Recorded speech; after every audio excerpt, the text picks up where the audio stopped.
Специалисты начинают со сборки декорации и настраивания аппаратуры. Каждый провод, каждый датчик проверяют несколько раз, чтобы завтра не было ни единого сбоя.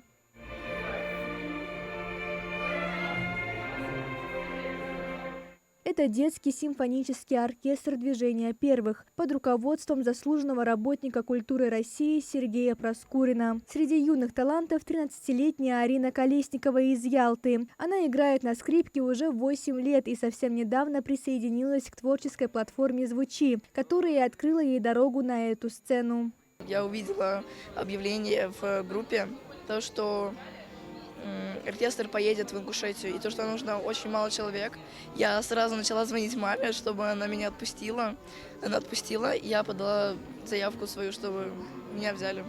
На сцене выступает один из приглашенных артистов – Тимур Кузьминых, известный поклонникам под псевдонимом Дина МС-47. Он специально прилетел из Москвы, чтобы стать частью этого события.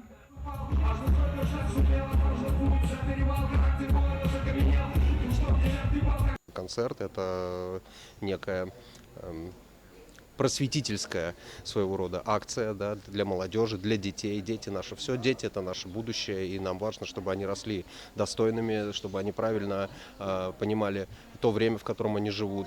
Завтра он исполнит песню «Молитва», которую написал совместно с Миланой Коноваловой, одной из победительниц всероссийского проекта «Голоса героев». Это песня из альбома, в котором приняли участие ребята из проекта «Движения первых», бойцы СВО и профессиональные артисты. Я безумно счастлива, что я приехала в город, в котором я еще не была. Это новые эмоции, новые ощущения. Здесь очень красиво, очень чисто. В Ингушетию приехало около 100 артистов. Среди них победители проекта «Голоса героев», известные исполнители и всероссийский сводный хор и оркестр «Движения первых». Концерт объединит классику, патриотические композиции и даже знакомые всем мелодии из мультфильмов в современной симфонической обработке. Мы знаем, что Ингушетия – это земля смелых.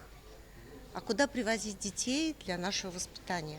Конечно, к вам, конечно, к вашим чистым сердцам, смелым сердцам, для того, чтобы мы зарядились светлыми мыслями, добрыми надеждами и, конечно же, большой совместной дружбой. Мы выстроили программу таким образом, чтобы мы сказали о родине, мы сказали о наших героях, мы обратились к детству светлому, и то, что нас объединяет, это «Движение первых». Это мероприятие объединило молодежь с самых разных регионов России. Всероссийский концерт пройдет завтра в 18:00. Скоро зал наполнит те, кому посвящены все эти старания. Марьям Бата, Мухаммад Яндиев, Магаз 24.